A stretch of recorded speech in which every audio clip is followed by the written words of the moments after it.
Give us the vault code right now.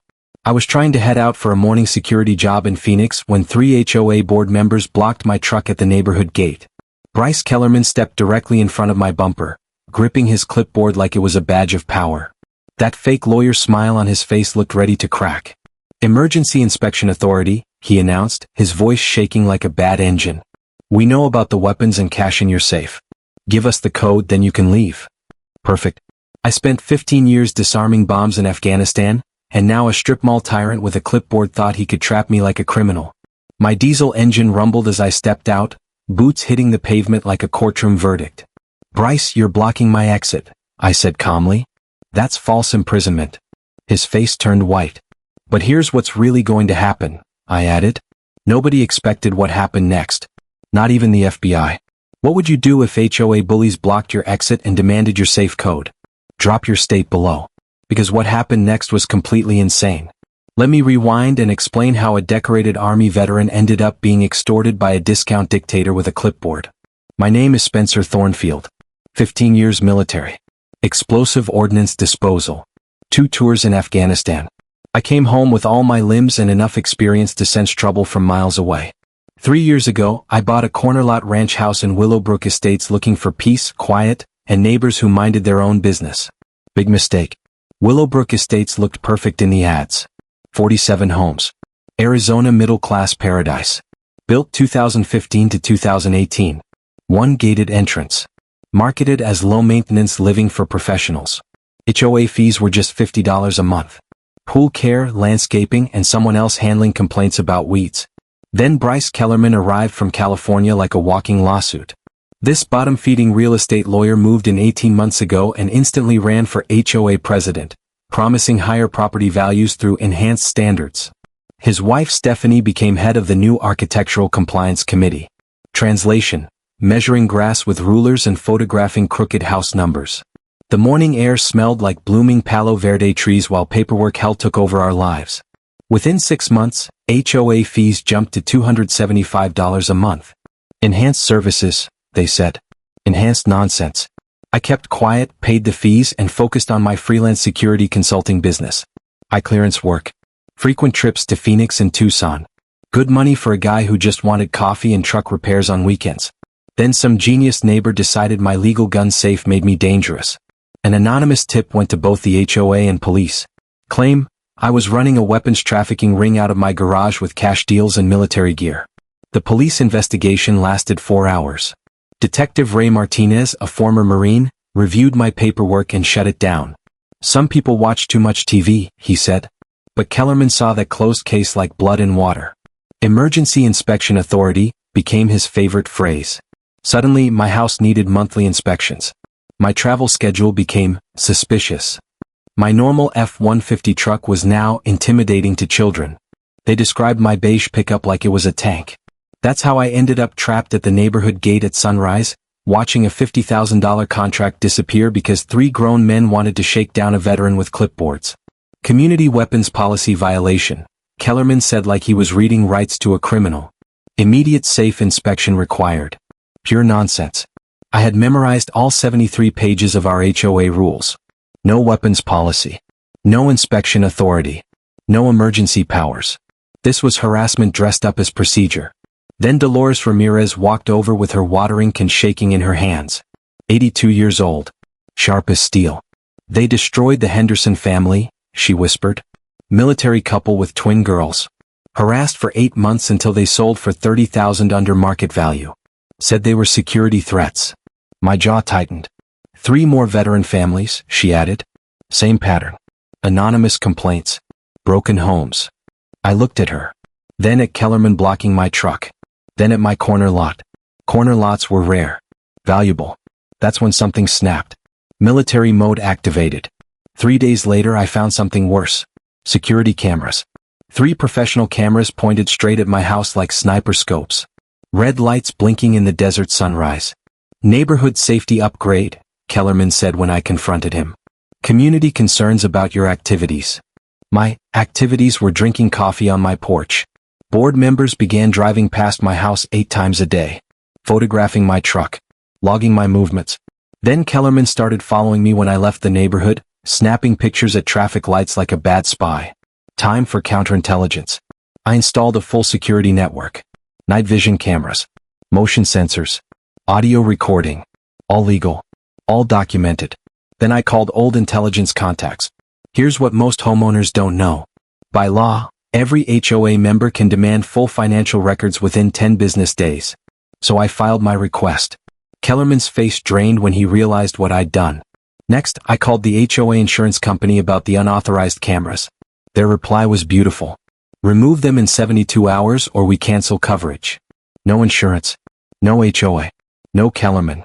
But the real bombshell came from background research. Suspended law license in Nevada for stealing client funds. Practicing illegally in Arizona. And $47,000 in HOA payments to Kellerman Property Consulting LLC, a company that didn't exist. He had been robbing the community. Dolores introduced me to Janet Holbrook, retired teacher and corruption fighter. He's done this before, she said. 3 military families in 18 months. Same pattern. Fake emergencies. Harassment. Forced sales. Buyers linked to his shell companies. This wasn't HOA drama.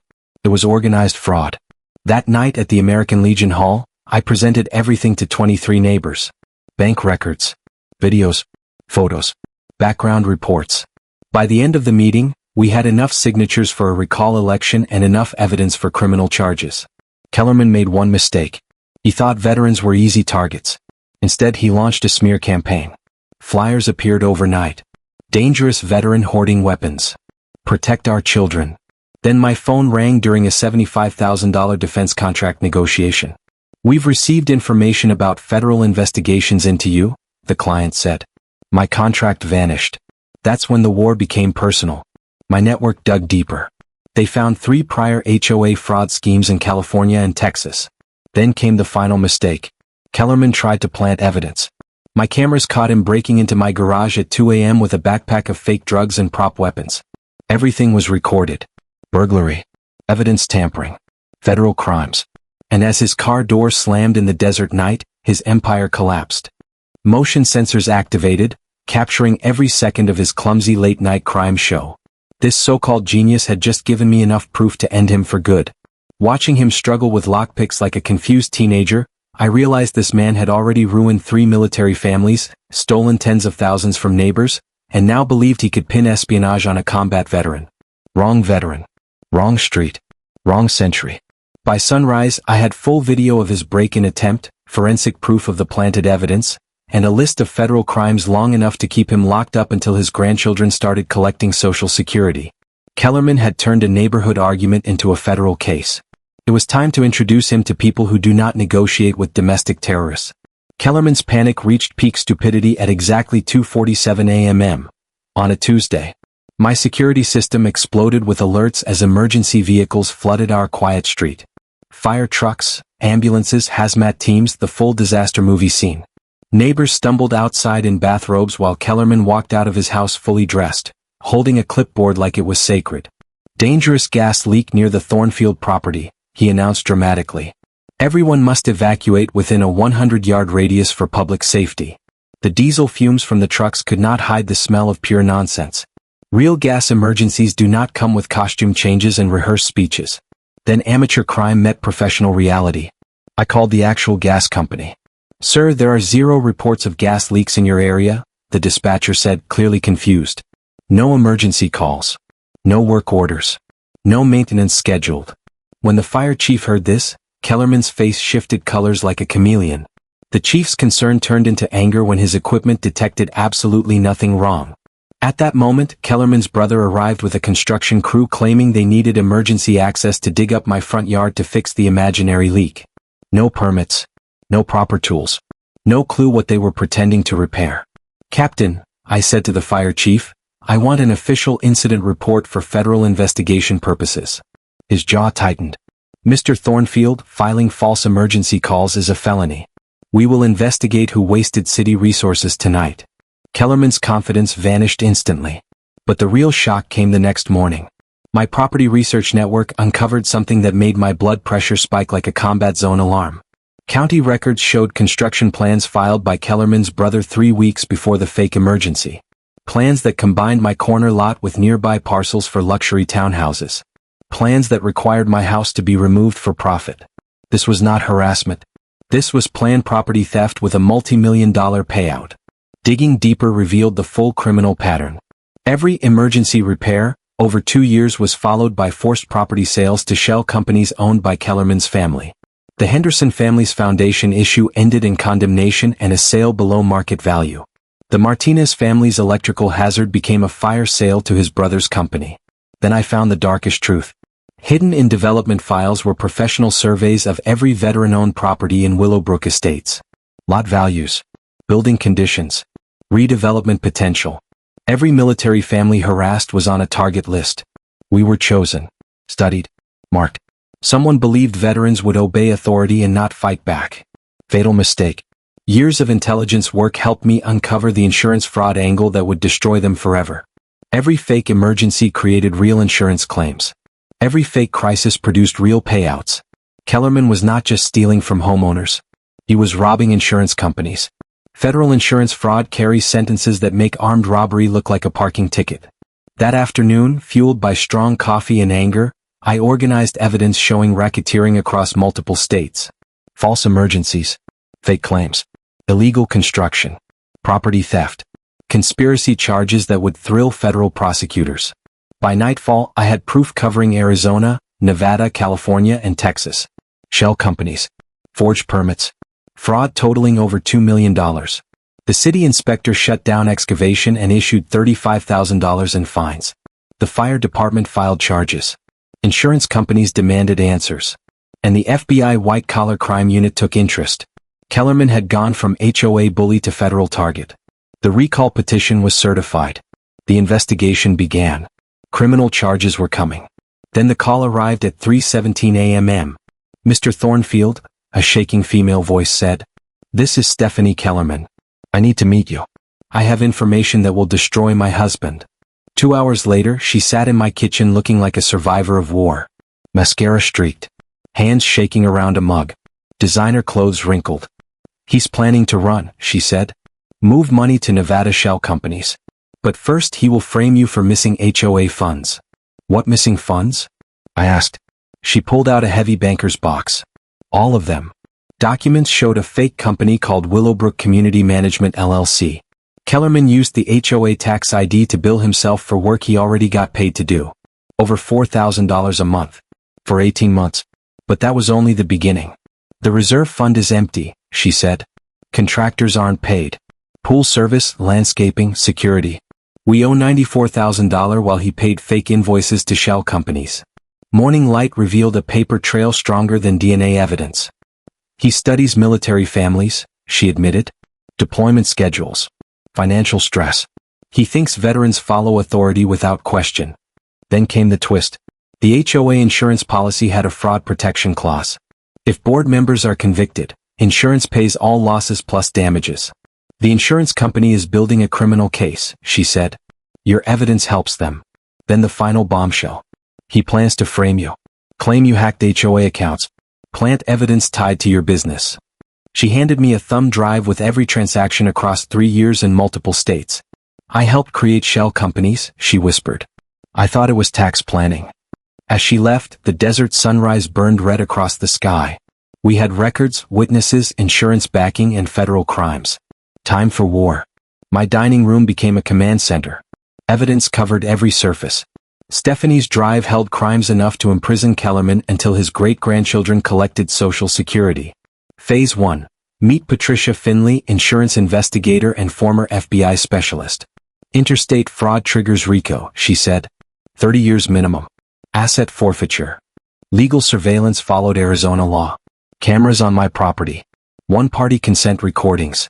GPS tracking where legal. My spare bedroom became a forensic lab. Every document verified.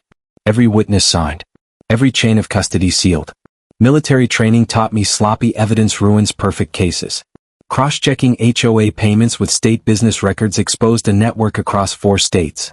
Every repair went to Kellerman family companies. Every fee funded personal luxury. Janet's bureaucratic skills tied harassment to financial theft. Veterans groups joined in. Neighbors testified. The American Legion became headquarters. Financial crime tracking used the same methods as terrorist funding investigations. Shell companies, bank trails, fake invoices. Hidden cameras documented everything. Digital backups stored evidence in multiple secure locations. Military planning expects worst-case scenarios. Kellerman followed textbook patterns of desperation and reckless escalation. The strategy was simple. Let him keep committing crimes. Then release everything at once to police, insurance companies, and media. Reporters wanted the story. Legislators wanted reform. Every stolen dollar was traced. Every fake invoice matched with no work done. Every shell company tied to property theft. This was not chaos. This was organized crime wearing an HOA badge. Emergency security plans were activated immediately, including direct contact with the sheriff. I prepared multiple evidence storage points and extraction routes in case harassment turned into real physical danger. Military training teaches you to prepare for every outcome, from total victory to strategic withdrawal.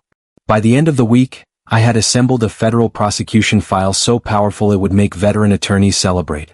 It documented interstate racketeering, organized insurance fraud, civil rights violations against protected veteran status, and enough financial crimes to trigger asset forfeiture. The recall election was officially certified. The FBI investigation was speeding up. Insurance companies demanded criminal charges. National media attention was growing. Kellerman had badly misjudged what military-level organization could do when applied to civilian justice.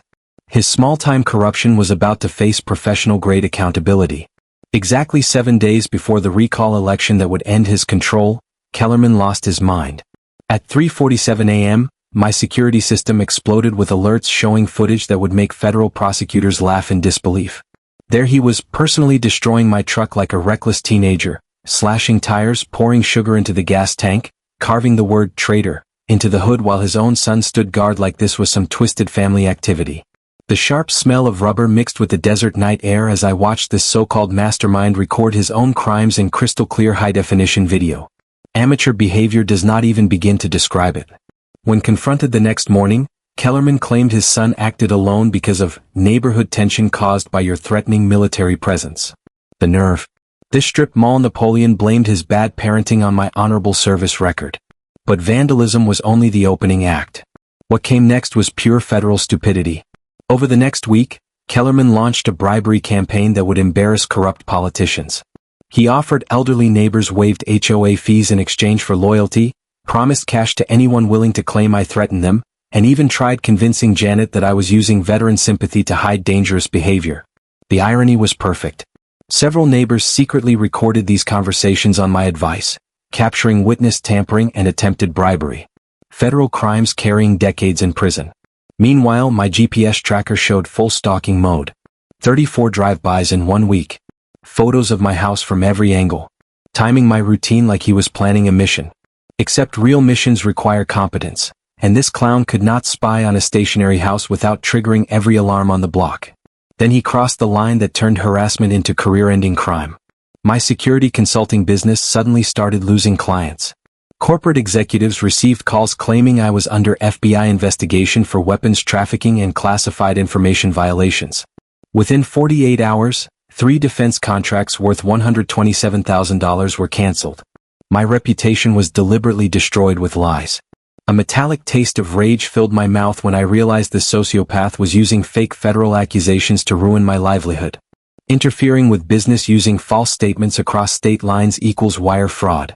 A federal felony with serious prison time. Game over. But Kellerman proved he had the criminal intelligence of damaged livestock. At 2:23 a.m., motion sensors screamed as he tried breaking into my garage with evidence so badly planted it looked like a comedy skit. Movie prop military gear, training ammo clearly labeled inert, and what looked like oregano packed into sandwich bags like a discount drug dealer starter kit. My cameras captured every second while I watched from bed on my phone, recording domestic terrorism in real time in ultra-high definition. Here's what he didn't understand. Trying to plant evidence in the home of someone with active security clearance is domestic terrorism under federal law. Combined with bribery, stalking, fraud, and business interference, he built a RICO case prosecutors dream about. But the community response revealed something powerful. When good people finally reached their limit, parents organized protests after learning Kellerman coached their children to lie about me. Local businesses posted signs banning his family. Veterans groups raised money to replace my lost income and provided 24-hour security. The neighborhood changed from silent victims into organized resistance with military-grade resolve. State authorities froze Kellerman's assets. Insurance companies demanded full audits. The FBI opened domestic terrorism investigations across multiple states. Then came the twist. While digging into my background, Kellerman triggered a federal security clearance review. Defense Department investigators believed someone was trying to sabotage classified access and launched their own probe into who was making false allegations. Federal agencies do not tolerate civilians interfering with national security. Kellerman had accidentally declared war on the military-industrial complex. His wife filed for divorce and moved the children to California. His brother's construction company faced license revocation. Local news covered his collapse like breaking entertainment. The recall election no longer mattered. Criminal prosecution became the headline. That night, organizing evidence with coffee in hand, I realized we had gone beyond HOA politics. This was federal justice preparing to show what happens when amateurs target people trained for real conflict. The trap was set. Evidence secured. Charges pending. Justice was coming. The Willowbrook Community Center had never seen anything like it. Federal agents stood throughout the crowd like they were guarding a president. 300 neighbors, reporters, and law enforcement packed into a room built for 50. Desert air mixed with tension as families who suffered for 3 years gathered to witness accountability. Some held signs reading "Veterans deserve justice" and "Kellerman must pay." Others carried folders of proof. Bryce Kellerman sat in front clutching his clipboard like a shield. His lawyer confidence replaced by fear. His remaining 3 supporters huddled close. I stepped to the podium with military posture and looked at faces worn down by abuse. "Tonight," I said, "you will see proof of the largest HOA fraud scheme in Arizona history." Financial records filled the screen. 3 years of theft, fraud, harassment, and what federal investigators classify as domestic terrorism against military families. Gasps filled the room. Bryce Kellerman stole $347,000 through fake companies, false invoices, and manufactured emergencies. Camera shutters clicked nonstop. But the money was only the beginning. He targeted military families to force them to sell homes cheap. Surveys showed veteran properties marked for removal. Parents realized their kids were coached to lie.